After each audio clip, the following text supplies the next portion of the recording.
America व Iran यांच्यात युद्ध सुरू झाल्यापासून गेल्या 14 दिवस उलटले, मात्र अद्यापही LPG गॅसचा जो तुटवडा आहे तो जळगाव शहरात कायम असल्याचे चित्र पाहायला मिळतं आहे। आपण आता जळगाव शहरातल्या पूर्ती पेट्रोल पंपावर आहोत आणि या ठिकाणी जर आपण बघितलं तर गेल्या काही दिवसांपासून हा पेट्रोल पंप या ठिकाणी सुरू होता।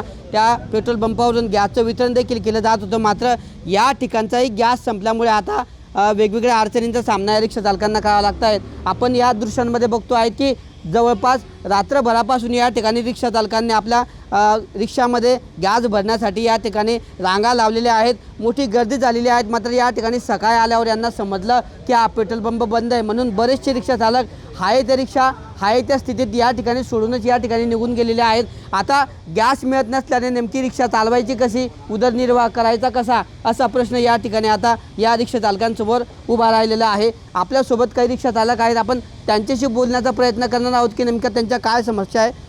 क्या बताएंगे चाचा, क्या मुश्किल आपको आ रही है? अभी गैस नहीं मिल रहा है।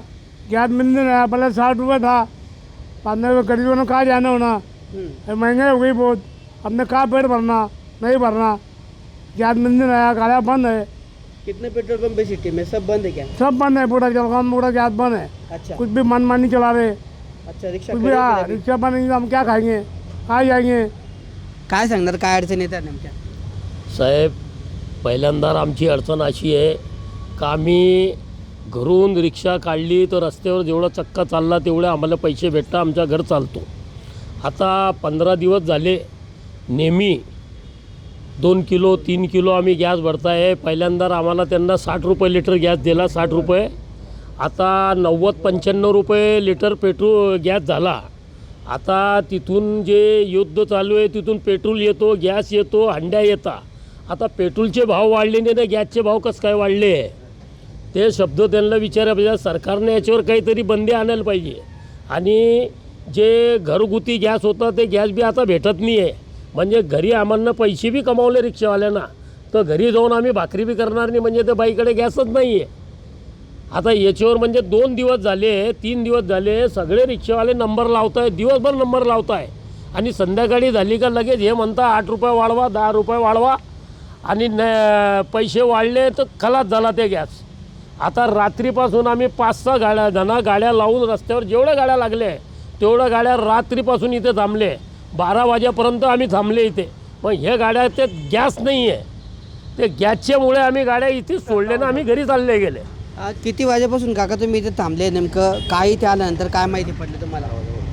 सकाळी 4 वाजेपासून इथं थांबलेले आहेत आम्ही, आमच्या गाड्या इथंच थांबलेल्या आहेत। गॅस कालपासून मिळत नाही, 60 रुपये लिटरचा आता 97 रुपये लिटर झालेला आहे गॅस। आता गॅस नाही आहे तुमच्या रिक्षामध्ये, आता रिक्षा तुम्हाला आमचे पोरं सोरं उपाशी मारत आहे, आम्हाला पोरांना काय खायचं, आमच्या मुलाबालांना रिक्षावरच आमचं उपाययोजन आहे, त्याच्यावरच आमचं घरकुल धकतं सगळं। हां, मग इलाजच नाही साहेब, काय ढकलून घरून न्यावा, आमची चूलच पेटणार नाही आमच्या घरामध्ये, आमच्या मुलाबाळांचं कसं होणार, आमचं कसं होणार?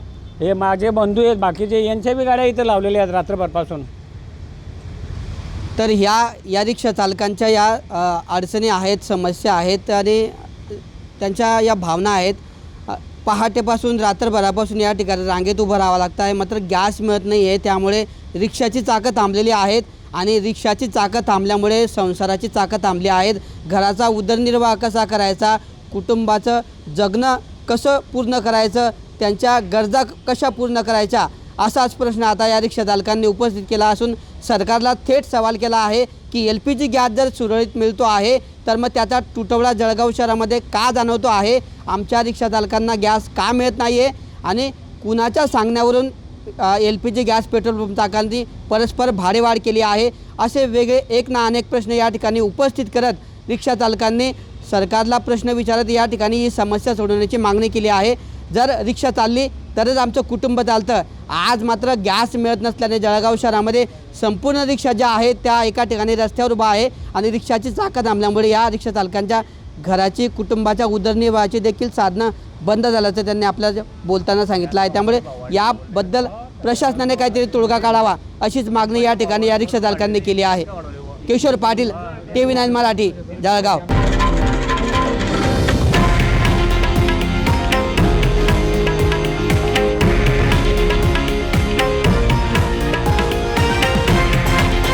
हे आहे देशातील नंबर 1 न्यूज नेटवर्क आणि आपण पाहत आहात TV9 मराठी, एकमेव